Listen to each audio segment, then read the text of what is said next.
Lorry bike ಅಪಘಾತದಲ್ಲಿ police ಪೇದೆ ಸಾವನ್ನಪ್ಪಿದ್ದಾರೆ. ಹುಬ್ಬಳ್ಳಿ ಧಾರವಾಡ ರಸ್ತೆಯ ಆರ್ಟಿಒ ಬಳಿ ನಡೆದಿರುವಂತಹ ಘಟನೆ ಇದು. ಎನ್ಎಫ್ ಸಿದ್ದಪ್ಪನವರ್ 57 ವರ್ಷ ಮೃತಪಟ್ಟರು. ಕುಂದಗೋಳದ ಪಶುಪತಿಹಾಳ ಗ್ರಾಮದ ಸಿದ್ದಪ್ಪನವರ್ ಕೆಎಸ್ಆರ್ಪಿ ಕಾನ್ಸ್ಟೇಬಲ್ ಆಗಿ ಕಾರ್ಯವನ್ನು ನಿರ್ವಹಿಸ್ತಾ ಇದ್ರು. ಊಟಕ್ಕೆ ಅಂತ ಹೇಳಿ ಹೊರಗೆ ಬರುವಾಗ ಟ್ಯಾಂಕರ್ ಡಿಕ್ಕಿ ಹೊಂದಿದೆ. ಸ್ಥಳದಲ್ಲೇ ಟ್ರಾಫಿಕ್ ಪೊಲೀಸರ ಭೇಟಿಯಾಗಿ ಇದೀಗ ಪರಿಶೀಲನೆ ಕೂಡ ಮಾಡಲಾಗ್ತಾ ಇದೆ. ಈ ಒಂದು ದುರ್ಘಟನೆಯಲ್ಲಿ ಈಗ ಇವರು ಸಾವನ್ನಪ್ಪಿದ್ದಾರೆ ಅಂತ ಹೇಳಿ ಗೊತ್ತಾಗ್ತಾ ಇದೆ. ಲಾರಿ ಹಾಗೂ ಬೈಕ್ ನಡುವೆ ನಡೆದಿರುವಂತಹ ಡೆಡ್ಲಿ ಆಕ್ಸಿಡೆಂಟ್ ಇದು. ಊಟಕ್ಕೆ ಅಂತ ಹೇಳಿ ಹೊರಗೆ ಹೋಗಿದ್ರು. ಆ ಸಂದರ್ಭದಲ್ಲಿ ನಡೆದಿರುವಂತಹ ದುರ್ಘಟನೆ.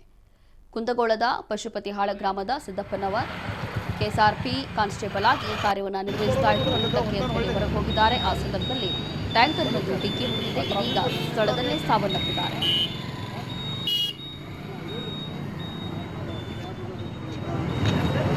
ಸರ್ ಆಫ್ ಮಾಡಿದ ಕಿರಿಯೋದು ಈಗ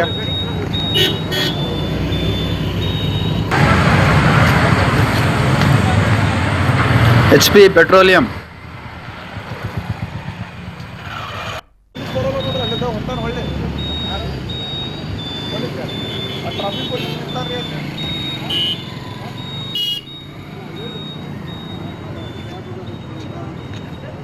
ಸರ್ ಆಫ್ ಮಾಡಿದ ಕಿರಿಯೋದು ಈಗ